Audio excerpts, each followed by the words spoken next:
Hey, what's up guys, my name is Azoh and welcome back to Unranked Master. Today we're going to review my third promo game to Diamond on my main account. This was a Z top lane game, and as I recall I played pretty poorly in lane, playing as a new Katarina. And that is an interesting lane. I think level 2 is a bit tricky, mainly because Katarina's new level 2 is insane. But definitely not like an impossible lane for Z at all. Some small aspects to think about, mainly her positioning with the daggers, and there's a bit of prediction going on. But also pressuring with auto attacks early game, which I'm not really doing that well from what you've seen in the game so far. But this is going to be a review game, by the way, if you didn't realize that before. I am talking to you technically from the past, but from the perspective of Azoh in the video. It's from the future. So, I skipped a lot of interesting stuff to talk about just to say that, so I hope you guys are happy about that. Using QE as a combination is okay if you feel like you can't wind up the auto attack like I did there, even though it does waste your cooldowns. If you have a kind of a downtime period, as I had there, it is absolutely fine, because as you can see, I'm full energy again when I have to use a spell, and, well, the cooldowns are obviously up again as well. So, if you feel like you need it, you can do it. It's usually best not to waste. She's doing a double setup of daggers here, so... I was pinging my W there, by the way. Very important. Always ping your W. And this is not really going to work, because we saw that something very important to do that I think people miss is use your own minions as a reference for where their minions are. This is crucial. So if you look at this is going to be difficult to see because I'm just recording off of Twitch, because of course I didn't actually record this game because I'm dumb. But as you can look at, if you look at this, if you can see it down by my inhibitor, you can see the my wave is at my inhibitors, which means their whiz is at their inhibitor. So at this point we knew that since my wave had just arrived here, her wave was up here approximately, meaning she had a free jump to escape. So there's really no chance to do anything there. So just remember to always call. Oh, here we have Lee Sin coming in, and she did a pretty good escape here. I did a very, very awkward trade here. And now I try to body block for Elise. This was just a really awkward trade overall. But I didn't have a proper combo set up. I did a W without a Q. Honestly, everything about that was just rather incorrectly. Even though Elise did fine, Elise kind of derped a little bit, but use E to set up the. Whoops, that's not good. Now I'm getting Steam messages. I'm quickly gonna turn off that. 1 moment. There we go. Sorry about that. Did a good poke here with W. This is not going to work soon. I might already have done a video because I don't know when this video is going to go live, but they're going to change the Thunderlords, which I think is a mistake. Here I'm fishing for a passive. Super important. I am totally going to screw this up, but super important to fish for passives in melee matchups. Zip. I can jump back here. I had already done a good trade here, and now I always go for... Because you know she would use the Q, so I know she wants to go for these, so I just go forward, pressure for a poke. She uses her jump. And here is an awkward situation where I don't properly decide if I want to push or if I want to freeze. Now, if I had frozen, that would have been in my favor. I would have forced her TP, and it would have gone to my direction. Instead, I go for the other alternative, which is to W and try to stop her recall, which makes me lose half my HP, but might make her want to stay. This is awkward farming, by the way. Might make her want to stay. It doesn't actually make her want to stay. It is only just an awkward setup so she can cart block me with a teleport. I think I do a really bad Q here too. Yeah, it's a terrible Q. Now she could freeze this fairly well if she wanted to, but she's already used an AoE, so she's not going to. And again, I don't know when this video is going to go live in what order, so I might have already talked about this, but Hex Drinker is one of the 3 base items for Zed in the new, in Season 7, at least for me. I think it's one of the 3 main items you buy as a base item for Black Cleaver, so it's an awkward Q. Not bad Q, because the way I did it was set up to 100% hit, but if I'd used my W properly with it, I could have gotten potentially another one, but it would have been slower, so not sure about the trade-off. And of course this is something I see sometimes when I review games. I always talk about this a lot. Always try to go for a Q that last hits but also pokes at the same time, because that's really what you want to go for. And then if you're gonna last hit, this is a minor point, but someone asked me if I could help them with the last hitting, and this is a minor point, but if you're gonna E, you want to move away from the minions. God, I really need to start recording this properly. If you're gonna E, you want to move away from the minions.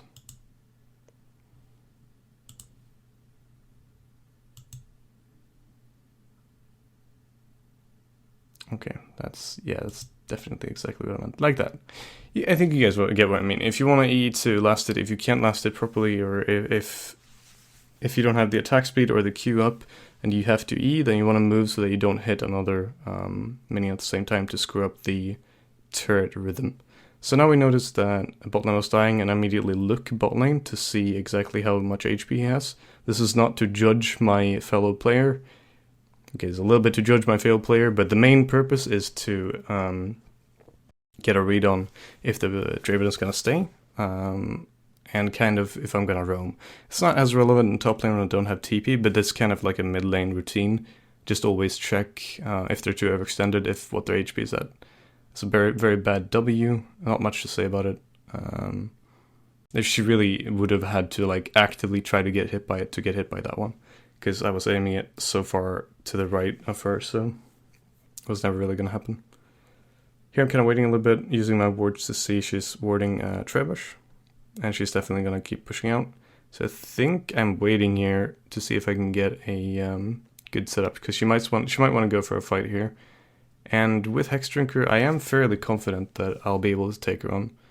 Last hit with WE to set up a potential threat, because the WE is both good for last hitting in itself, a bit less so now that, that's a bit awkward, that's going to be perfect. It's a bit less good now for it, because they increased the E cooldown without even knowing the effects it was going to have. I already talked about this, but this is possibly one of the most annoying nerfs ever, and they just had no idea that was even going to happen. You can check out the video about that, though I might link it like right here if you want to check that out. But currently, just chill last hitting. It's annoying that I don't have vision of the lane. I can't talk too much about top lane because I don't play enough top lane to know exactly the rhythms of the lane properly. At least not as well as I know them in mid lane. Comparatively to mid lane. I know significantly less. Is a more politically correct way to say it. Some chill last hitting here. Not terrible CS, but it could probably be a little bit better. I definitely have missed some awkward ones, and I definitely haven't done very well on poking, and my pressure hasn't been that high either, so it's an awkward Q. But I'm still not afraid, even though I should maybe be a little bit afraid of the jungler, but I'm not afraid of her at all because of the Maw, or because of the Hex Drinker. The Hex Drinker makes me really safe in this regard, so it's more, like I said, the laning this game was really bad for me in terms of fighting. I do really bad pokes, I do not all that good trades. The only really good trades are the one I do in melee because I can't really screw those up, so that's just an awkward jump from her. Now we know she's already used her jump, so at this point I want to go immediately, and I say least pinging, so I just ult for it. And there's not much you can do here. I can definitely still miss everything and pretend like it didn't happen, and force Elise to make a jump. I might have mentioned it sometime in this game. I don't know, I lose track of these things, but I might have mentioned this game that I didn't do that well in lane in terms of fighting. Don't know if I came across with that point. Maybe it was a little bit vague about that. We're gonna keep pushing this anyway. Elise is Levian's because she sees that it's pushed out, so it's gonna start, the turret's gonna start taking care of it. I see Leeson, but I don't actually move for it yet. They're fighting a little bit for the fruit, and I move a little bit further back because I just don't want to be straight in lane when I'm doing this. Bot lane is struggling a little bit, but they seem to be managing. And here I am going for my favorite item the entire game, which again I don't know exactly in which order this video is going to come out, but Black Cleaver is definitely my favorite item. So in most lanes, even in non-tanky lanes. Now let's know if they're more deep. I can TP because I have TP in 7 seconds. Can't go in that ward unfortunately, but But of course, Katarina has TP as well, so that looks bad, doesn't it? But I should be looking at my lane because I can't do anything about it. I really should be looking at my own lane, yep. Actually, I don't end up losing much. I end up losing this minion for sure, but... And here she is positioning awkwardly. She really should be jumping to the dagger, but I think she kind of... yeah, she kind of freaked out a little bit there. I've done that mistake several times. I'm not judging her for that one, by the way. And if you're like an off top lane player and you say you have never done that, you're a liar. You're totally lying. Everyone's done that at some point. So the funny thing is, oh my goodness. You know, this might not have been my best lane in terms of trading and fighting. I don't know if I said that, but trust me, it gets better. There's still a lot to talk about, because because I didn't use my ultimate, I still have pressure of fighting Lee Sin. Especially since he used his kick on Elise, we have a free window to, well, fight him easily. Even with Ma, that's very interesting. But even with Ma, for all I say about how Zed might not be in his best state right now, he still has really good dueling potentials against squishes. That does require you to hit skill shots, and you may have noticed I'm slightly lacking in that field this game, so maybe I shouldn't be as confident as I am, but the interesting part is that she's picking up AD here, which works well for our ultimate, so that's pretty cool. Not much to add to that, really. I haven't gotten an ultimate bonus yet, which really sucks. And also talks to the whole feast famine thing I was talking about way back. Now we're kind of... Jesus Christ. Once again, she has a really awkward... jumping situation here, but this should be a free kill for her. Yeah, it is. And this guy should also be screwed. I think I'm saving my W here because I won't be able to use it for potential escape. He is playing it really well, though. But you know, that's if you miss all your skill shots, sometimes you just gotta go in for that auto attack, you know? Besides, we're doing well on summoners. We have summoner advantage right now, I believe. And do have a TP potential here. I'm looking at it. I do want to go for the turret, but I don't have great turret clear, unfortunately, because I don't really have any attack speed. And maybe I should have TP'd, but I'm kind of unsure, even in hindsight here, where I would have TP'd in that case. So now they're probably going to take Dragon. We're not sure. I'm going to keep pushing top lane. And yeah, they're definitely taking Dragon. Still nothing to TP to, really, so. But I do have Black Cleaver when I recall, so I really should be recalling soon so I can get that spike. Because as mentioned, Black Cleaver is a fantastic item on Zed.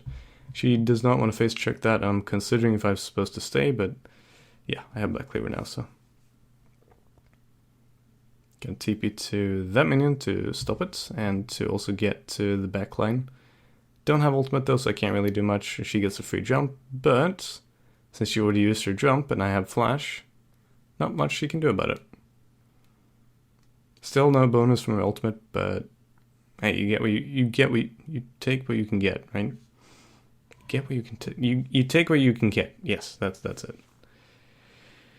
We're gonna push this out. Might get first blood turret on this. Yep, and they're still fighting bot lane, so... And I do have ultimate now, so I feel a lot safer. This is a pretty smooth jump here by Ryze. Just flies out with the teleport.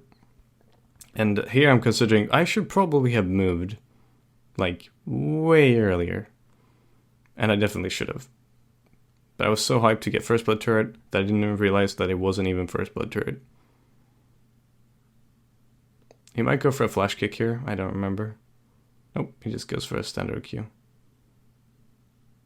And here I'm hovering over him in case he goes for a flash into a kick, so I can place a shadow and dodge the next Q.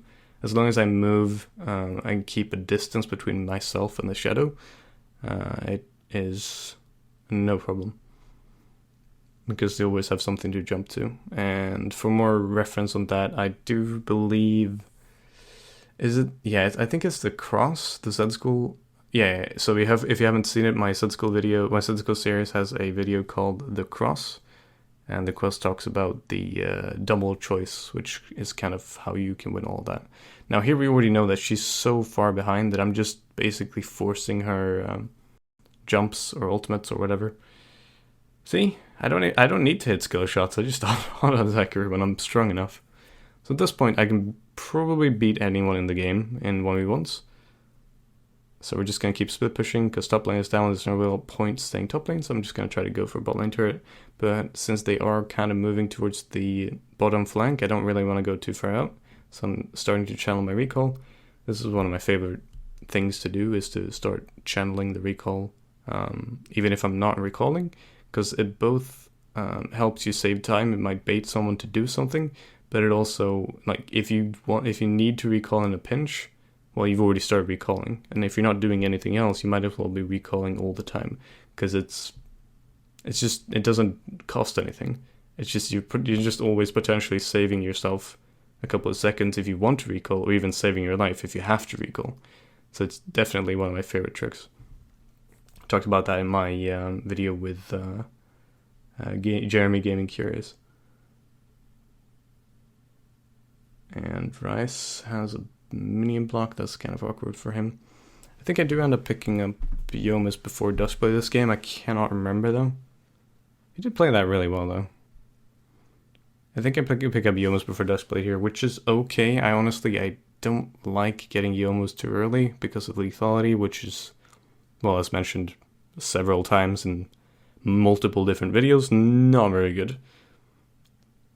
It's an awkward ultimate, because I think I could have ulted a better target, but honestly I just needed a target that was further in, so I end up getting 1 kill for my ultimate. But I do end up getting my bonus AD, so that's pretty cool. And here they mentioned that they're watching my stream, which is kind of awkward too. I don't know, ghosting is such a weird thing to deal with. I've never really known what to do with it. I just kind of say, dude, that's pretty uncool, and try to move on. But sometimes I get way too upset about it. There's really nothing else you can do. You just can't get upset about it.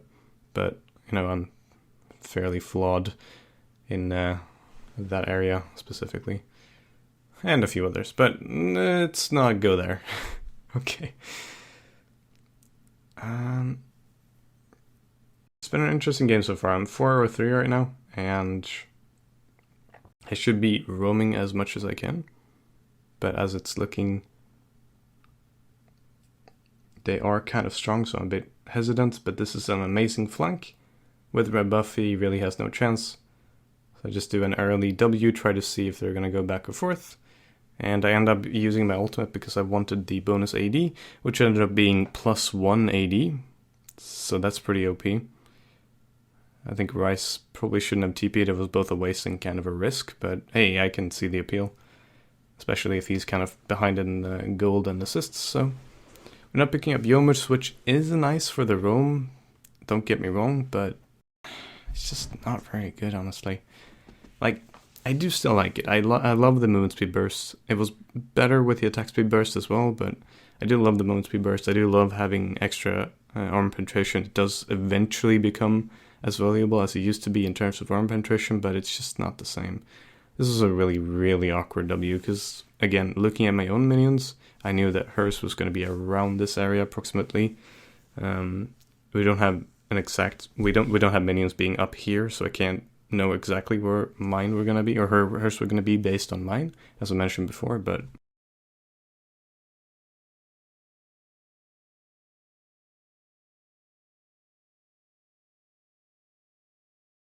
This is an awkward flank, because I'm kind of almost stuck between a rock and a hard place. And here we really should be going for a poke. Not really a fight, because we're 4v5. We have a catch here though, so I can go in for that, but it's still a bit awkward. So I know she's going to die from the ultimate, and I do have a good setup here to just kind of get some free damage. And I'm still saving my flash for a potential execute. I just need someone to get low enough that I can kill them like that. So I end up picking up the team fight. And now we're being different things. Since Vayne is splitting, she's full HP, it should be free.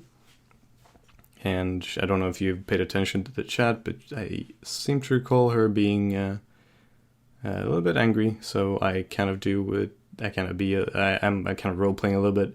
Let us slay the Baron Nashor and all that good stuff. And this should be fine. You know, it's still possible that it's not going to go well because Katarina has TP. She might be sneak TPing somewhere and go for a quadra kill, but that does not happen. So I get a free recall and still have TP if I have to, and no, I never delay boots. What are you talking about? But never. I always get them. That's a good situation. So with Baron, we should fight, specifically as a team. I can go for a split push. I think I should go for a split push, but I am a little bit skeptical, and I do honestly, this is personal preference, I do prefer split pushing, or I do prefer team fighting over split pushing. She was typing, and you should never be typing in a game. I don't like killing DCs, but I have no problem killing people who type. So now we're 45, now we should just rush for the turret. Vayne is still split pushing, which is a bit awkward. She goes in for the super engage. Thankfully I have my W up, so we can just smash this. And then we have an awkward situation because we don't have an AD carry, so we can't actually push the turret properly. And here Thresh does go in for it, but he has no one who can back him up, because I don't think they want to go close enough where they can get caught by my burst, so he ends up doing just that, ironically. But now we can take it, because now no one can defend, because enough of them have died to that point, so. Maybe Vayne wasn't actually toxic. I didn't actually say toxic, but maybe she wasn't. I don't remember. You can read the chat and be the judge yourself. I do end up really wanting to get this inhibitor. I think to the point of almost dying for it. It's an awkward ultimate, but thankfully, if you didn't know that, if the target dies before you land with your ultimate, if you ult someone and then they die during the time you're untargetable, after 5-second delay, you do get your ultimate back, so no harm. Nothing lost. Take up second inhibitor, still with Baron. This should be fairly free. He does end up going in for it, and that is not great, but I'm still not too afraid of fighting this. JK, I'm pretty afraid of fighting this actually, because they're gonna respawn, so. Now we can pick up Duskblade, and thank fucking Christ we can also pick up boots. 22 minutes, or 23 minutes is a bit late. It's not that late. It's kind of late, but not that late, but when you've gotten 3 major items before getting boots, might be time to evaluate. Anyway, we should be looking at a relatively easy closing out of the game. I do have TP, so I actually thought I should be split pushing, but Rice was already splitting and I didn't want to spend too much time arguing, so I just went for top lane. Honestly, it doesn't matter that much. The bot lane inhibitor is super low anyway, and as long as we get any wave inside the base, we can pick up the bot lane inhibitor. But I can't look at a TP flank here though, so either way, it doesn't really matter if I'm top lane or bot lane, as long as I'm grouping up quickly and not wasting time. That is a nice Zhonya's, but I don't think it's going to be enough. It's an awkward ultimate for me, so it actually is worth for her to die like that. And I'm getting screwed by this Thresh, and here we're looking at a potential death actually.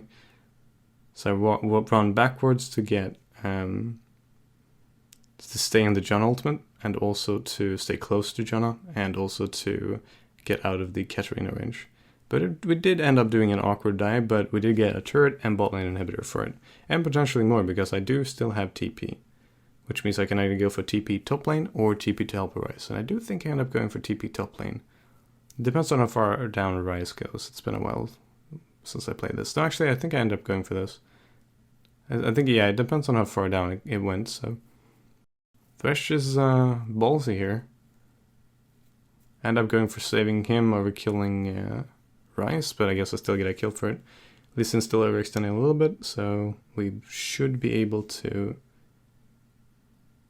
well, at least steal his blue. But now we get to the point, this is the awkward point of the game where I really hate, where people are just screwing around a little bit, myself included. And this is a really dangerous TP for him. Like, if I hadn't actually started landing my skill shots, he would have been very dead. So I guess lucky both of us. But again, I don't like this part of the game. This is where I'm starting to screw around a little bit, and this is definitely where everyone else also starts to screw around a little bit. We've definitely kind of already won the game, but all things considered, we're 7 kills ahead. And I know there's much more in the game than just kills. There's turrets, there's EXP, there's farm, there's like farm potential, there's dragons. Yeah, I get it. There's a lot more at stake, and morale, not to mention, yeah. And team I get it. There's a lot more to talk about, but fact still remains that we're in such a great position that not much is going to change here, even if we do screw around a little bit. But that's how you do lose games, so I should at least work on that myself. He really wants to go for that kick. I get a good W out, and Jana helps me out a little bit. A lot, actually. Here I'm just going to say no thank you very much, because my Twitch chat at the time was saying how I was going to screw up the perfect game. And it was getting a little bit sweaty, because they always see me screwing up the perfect games. So I ended up picking up all of that, essentially, and the base is wide open. And I think I would have ended that game with a Tiamat, mainly because I was snowballing so much. Possibly would have ended the Maw, but I don't know. I think double AP is fair enough when talking about actually finishing the Maw. Getting the Hex Drinker is always good, even if it's just 1 AP. Hex Drinker is still fine. I don't think it's a requirement, but it's still fine. But versus double AP, I think Maw is fairly essential. As long as you can still manage with a Last Whisper, without a Last Whisper, essentially. But oftentimes, if it's double AP, you don't really need a Last Whisper, but it depends on your team comp, it depends on their team comp, so. In other case, guys, I hope you enjoyed that game. It was interesting recording this. I hope I can keep up to my schedule, because as I'm uploading this should be part of the 5 videos a week schedule, I hope. So, yeah. Hope you guys enjoyed. I'll see you all next time, okay? Peace.